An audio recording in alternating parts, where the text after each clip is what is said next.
বিশ্ব যখন নীরব তখন কিছু মানুষ তাদের সাহস, মানবতা আর বিবেক দিয়ে ইতিহাস লেখে। আজ সেই মানুষদেরই একজন বাংলাদেশের আলোকচিত্রী, মানবাধিকার কর্মী শহীদুল আলম। গাজার উদ্দেশ্যে যাত্রা করা গ্লোবাল সুমুদ ফ্লোটিলায় অংশ নিয়েছেন তিনি, আর তার পাশে দাঁড়িয়েছে পুরো বাংলাদেশ।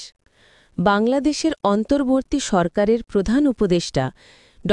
মোহাম্মদ ইউনুস এক বিবৃতিতে বলেছেন, আমরা শহীদুল আলম ও গাজার পাশে আছি এবং সবসময় তাদের পাশে থাকব।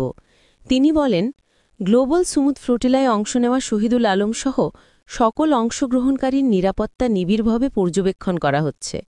এটা শুধু একটি ভ্রমণ নয়, এটি মানবতার পক্ষে এক প্রতিবাদ, এক প্রতিশ্রুতি। ড. ইউনুস স্মরণ করিয়ে দেন, ২০১৮ সালে হাসিনা সরকারের অন্যায়ের বিরুদ্ধে কথা বলার কারণে শহীদুল আলমকে ১০৭ দিন কারাভোগ করতে হয়েছিল। সেই সময় শহীদুল দেখিয়েছিলেন সাহস, দৃঢ়তা ও অবিচল মানসিকতা। আজ গাজার উদ্দেশ্যে এই মানবিক মিশনেও তিনি একই মনোবল নিয়ে এগিয়ে গেছেন।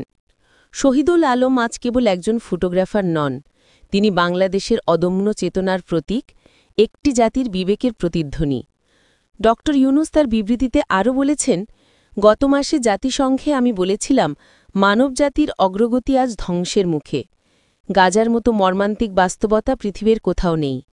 ক্ষুধায় মারা যাচ্ছে শিশুরা, নির্বিচারে হত্যা করা হচ্ছে সাধারণ মানুষকে, হাসপাতাল, স্কুল সবকিছুই ধ্বংস করে দেওয়া হচ্ছে।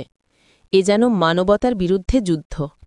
প্রধান উপদেষ্টা আহ্বান জানিয়েছেন আন্তর্জাতিক সম্প্রদায়ের প্রতি, গাজার মানুষের নিরাপত্তা নিশ্চিত করতে এখনই একসাথে কাজ করতে হবে।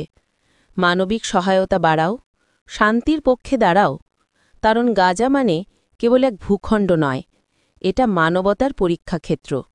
আমরা শহীদুল আলমের পাশে আছি, আমরা গাজার পাশে আছি, আমরা মানবতার পাশে আছি। এই ভিডিওটি শেয়ার করো, যাতে গোটা দুনিয়া জানে বাংলাদেশ নীরব নয়।